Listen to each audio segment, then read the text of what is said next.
ہمیں اور آپ کو انسان بنایا ہے۔ یہ اللہ کا بہت بڑا کرم ہے، ورنہ دنیا کے اندر اور بھی بہت ساری مخلوقات رہتی اور بستی ہیں۔ اللہ رب العزت اگر چاہتے تو ہمیں کوئی اور بھی مخلوق بنا سکتے تھے، اور ہم اللہ سے سوال کر نہیں سکتے اور پوچھ نہیں سکتے تھے کہ بارے الہ آپ نے ہمیں جانور کیوں بنا دیا، آپ نے ہمیں درخت کیوں بنا دیا، آپ نے ہمیں پتھر کیوں بنا دیا، آپ نے ہمیں کسی گٹر یا نالی کا کیڑا اور مکوڑا کیوں بنا دیا۔ ہم اللہ رب العزت سے یہ پوچھ نہیں سکتے تھے اور سوال نہیں کر سکتے، لیکن اللہ کا احسان کہ اس نے ہمیں اور آپ کو انسان بنایا، اشرف المخلوقات بنایا، تمام تر مخلوق میں سب سے اعلیٰ، سب سے افضل، سب سے اشرف۔ اور صرف اتنا ہی نہیں بلکہ اللہ رب العزت نے انسان بنانے کے بعد ہمیں اور آپ کو ایمان جیسی عظیم ترین نعمت سے نوازا ہے، جس ایمان پر دنیا اور آخرت کی کامیابی کا مدار ہے، بیس اور بنیاد ہے۔ من عمل صالحا من ذکر او انثى وهو مؤمن فلنحيينه حياة طیبہ وَلَنَجْزِيَنَّهُمْ أَجْرَهُمْ بِأَحْسَنِ مَا كَانُوا يَعْمَلُونَ، کہ دنیا کے اندر جو بھی مرد یا عورت نیک عمل کرے، اچھا عمل کرے، بہتر عمل کرے، لیکن شرط یہ ہے وَهُوَ مُؤْمِن، کہ وہ مومن ہونا چاہیے، صاحب ایمان ہونا چاہیے، ایمان کی دولت سے، ایمان کی نعمت سے متصف ہونا چاہیے، جب جا کر ان اعمال کی قبولیت عند اللہ ہے، دنیا کے اندر بھی بہتر زندگی اور آخرت کے اندر بھی کامیابی اور کامرانی کا وعدہ ہے۔ تو اللہ نے انسان بنا کر چھوڑا نہیں، بلکہ انسان بنانے کے بعد ہمیں اور آپ کو ایمان جیسی عظیم ترین دولت اور نعمت سے نوازا۔ اور مزید احسان یہ کہ اللہ رب العزت نے ہمیں اور آپ کو اپنے سب سے محبوب ترین پیغمبر سید الانبیاء خاتم النبیین جناب محمد الرسول اللہ صلی اللہ تعالی علیہ وسلم کی امت میں پیدا فرمایا۔ یہ بھی اللہ کا عظیم ترین انعام ہے، ورنہ اللہ رب العزت ہمیں کہیں اور کسی اور پیغمبر کی امت میں بھی پیدا کر سکتے تھے، لیکن ہمارے لیے یہ اعزاز کی بات ہے، ہمارے لیے یہ فخر کی بات ہے، ہمارے لیے یہ عزت کی بات ہے کہ ہمیں اور آپ کو اللہ رب العزت نے وہ پیغمبر اور وہ نبی عطا کیا جو سید الانبیاء، سید الاولین والآخرین ہے۔ لیکن اس کے ساتھ ساتھ اللہ رب العزت نے ہماری پیدائش کا جو مقصد ہے، ہمارے وجود کا جو مقصد ہے، دنیا میں ہمارے آنے کا جو مقصد ہے، اسے بھی قرآن عظیم کے اندر کھول کر واضح انداز میں بیان فرما دیا۔ وَمَا خَلَقْتُ الْجِنَّ وَالْإِنسَ إِلَّا لِيَعْبُدُونِ، کہ ہم نے انسانوں اور جناتوں کی تخلیق، ان کی پیدائش، ان کا وجود دنیا میں اس لیے رکھا ہے تاکہ وہ مجھے پہچانے اور پہچان کر میری بندگی کرے، میری عبادت کرے، میری اطاعت کرے، میرے حکموں کے موافق اور مطابق اپنی زندگی گزارے۔ اس لیے ہم نے انسانوں کو پیدا کیا۔ تو اللہ رب العزت کے تین بڑے بڑے احسانات میں نے شمار کیے۔ ایک تو اللہ نے ہمیں انسان بنایا، دوسرا اللہ نے ہمیں ایمان کی دولت دی، تیسرا اللہ رب العزت نے ہمیں اور آپ کو جناب محمد الرسول اللہ صلی اللہ تعالی علیہ وسلم کی امت میں پیدا فرمایا۔ اتنے عظیم ترین انعامات کے بعد اللہ نے ہماری پیدائش کا مقصد بیان کیا کہ تمہیں اس لیے پیدا کیا ہے ہم نے، اور اتنی بڑی بڑی نعمتیں اس لیے میں نے تمہیں عطا کی تاکہ تم میری بندگی کرو، تم میری عبادت کرو، تم میری اطاعت کرو، تم میرے حکموں کے موافق اپنی زندگی گزارو، اس لیے تمہاری تخلیق اور پیدائش ہے۔ اب ہم سب نے غور کرنا ہے کہ کیا ہماری زندگی اللہ رب العزت کی اطاعت، فرما برداری اور بندگی پر گزر رہی ہے، یا پھر ہماری زندگی کا رخ کچھ اور ہے؟ ہم سب نے غور کرنا ہے۔ جب ہم اپنے گریبانوں میں جھانکیں گے اور دیکھیں گے، کسی دوسرے کی طرف نہیں، دائیں بائیں نہیں، بلکہ ہر فرد اور ہر شخص اپنی زندگی کے اندر، اپنے گریبان کے اندر جھانک کر دیکھے کہ میری زندگی کتنی اللہ رب العزت کی اطاعت پر، اس کی عبادت پر، اس کی بندگی پر، اس کے حکموں کے موافق چلنے پر گزر رہی ہے، اور کتنی ہماری زندگی اللہ کے حکموں کے خلاف اس کو توڑ کر اور اس سے انحراف کر کے گزر رہی ہے۔ ہر شخص اپنی زندگی پر غور کرے تو ہمیں اندازہ ہوگا، ہم اس نتیجے پر پہنچیں گے، ہم یہ فیصلہ کریں گے، اور ہر شخص یہ کہنے پر مجبور ہوگا کہ واقعتاً ہماری زندگی تو اس ٹریک، اس لائن، اس راہ سے ہٹی ہوئی ہے جس پر چلنے کے لیے اللہ رب العزت نے ہمیں پیدا فرمایا تھا۔ کہ ایمان کے بعد سب سے اہم ترین جو عمل ہے جسے اسلام کے اندر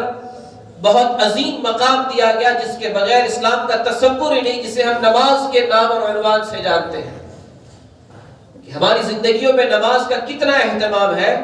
ہم سب اس کو فیصلہ کر سکتے ہیں اور اس کو دیکھ سکتے ہیں، اس کو دیکھ سکتے ہیں۔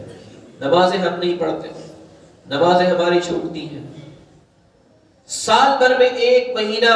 روزے کا اللہ رب العزت نے فرض کیا ہے، پورے سال میں صرف 30 دن، وہ بھی مہینہ اگر 29 کا ہو گیا تو 29 دن،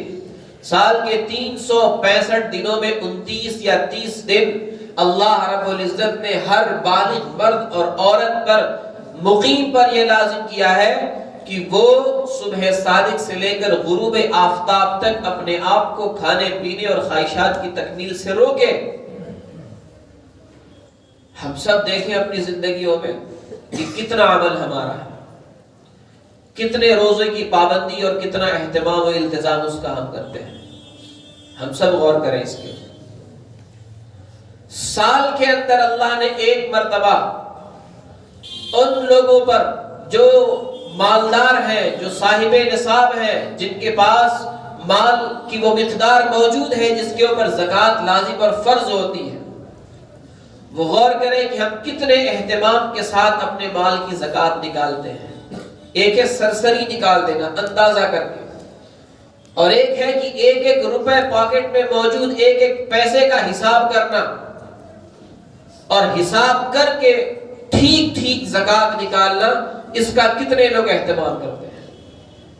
اندازے سے نکالنے والے بہت، سرسری نکالنے والے جی میرے پاس تقریباً اتنا ہے تو اس کا اتنا بنتا ہے، لیکن صحیح نکالنے والے کہ دکان ہے تو دکان میں موجود ایک ایک مال کی مالیت جوڑ کر،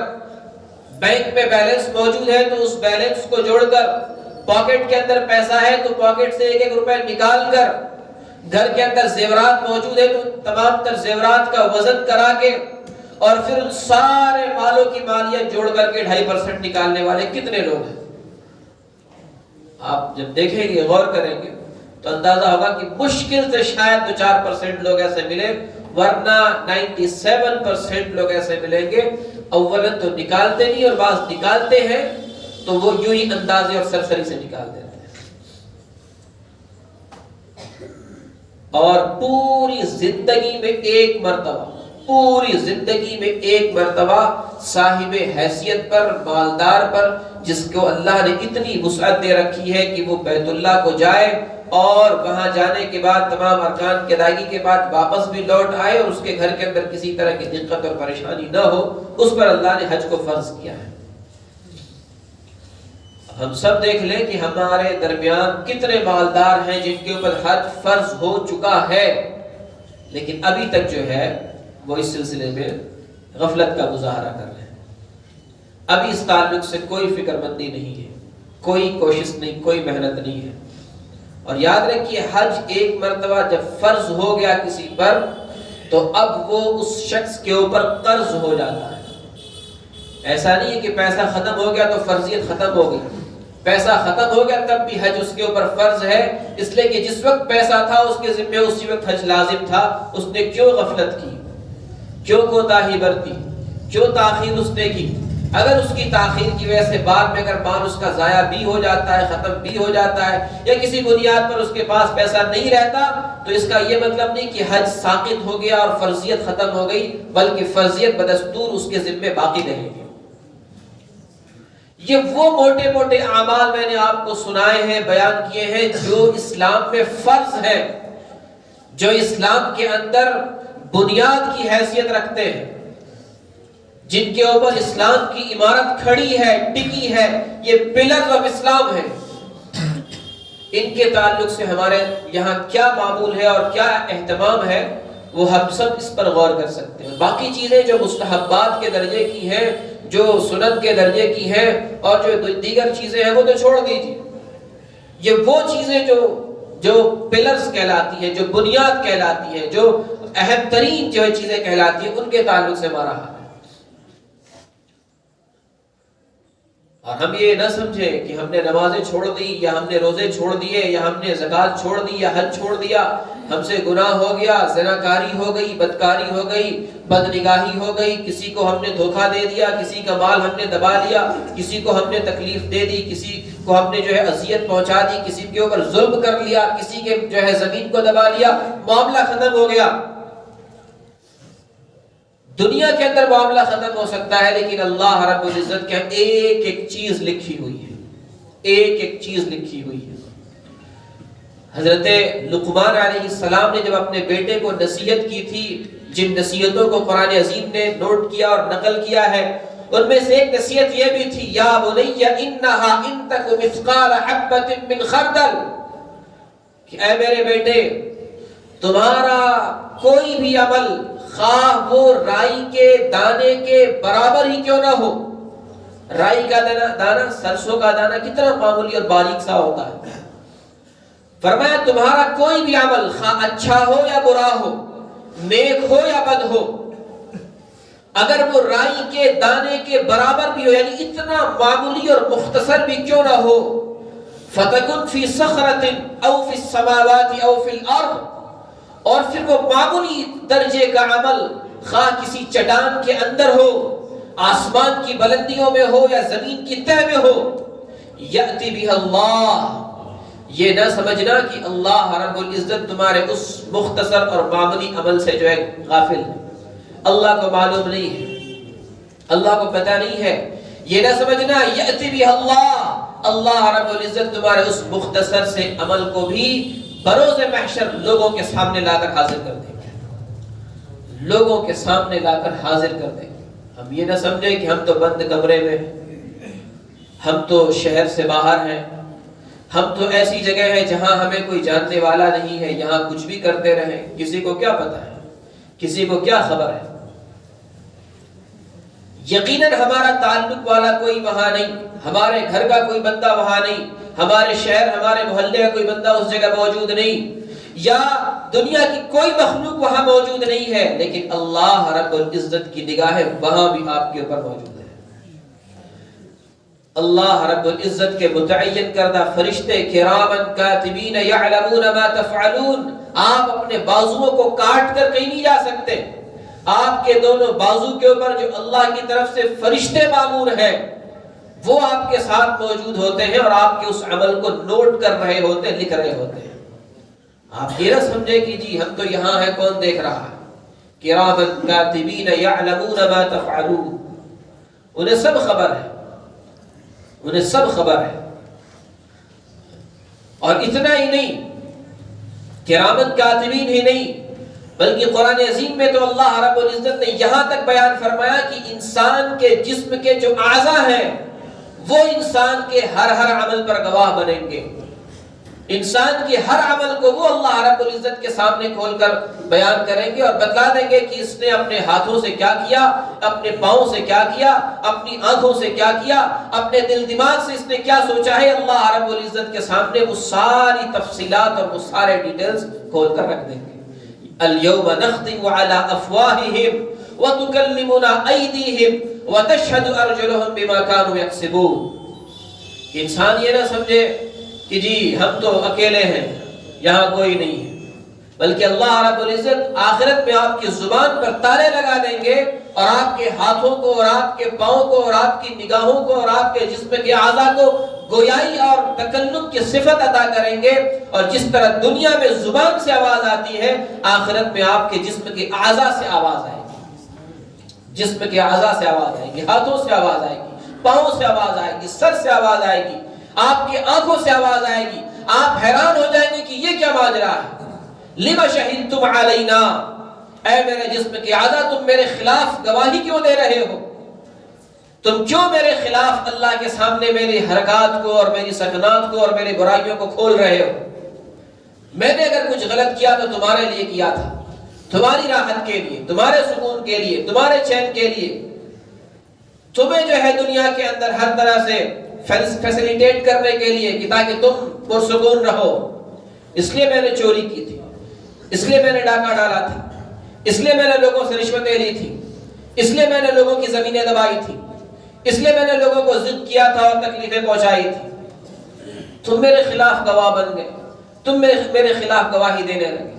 لہذا کہنے کا مقصود یہ ہے کہ دنیا کے اندر انسان جتنے بھی خطائیں، جتنی بھی غلطیاں اور جتنی بھی برائیاں کرتا ہے وہ برائیاں ختم نہیں ہوتی، گرچہ انسان کے ذہن سے وہ ڈیلیٹ ہو جائے اور اس کو یاد نہ رہے کہ میں نے کیا کیا کیا ہے، لیکن اللہ رب العزت کے ہاں ہمارا جو نام اعمال تیار ہو رہا ہے، ہماری جو رجسٹر بن رہی ہے، اس میں ہمارے ایک ایک عمل کو درج کیا گیا ہے،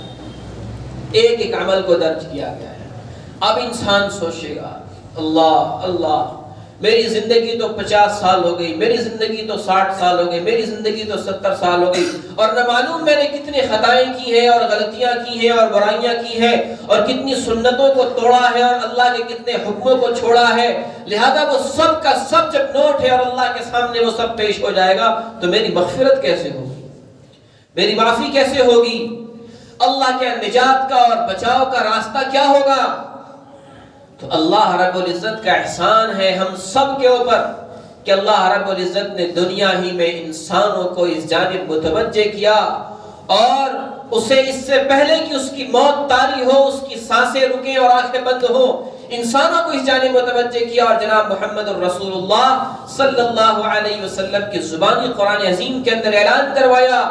قل یا عبادی الذین اسرفوا علی انفسہم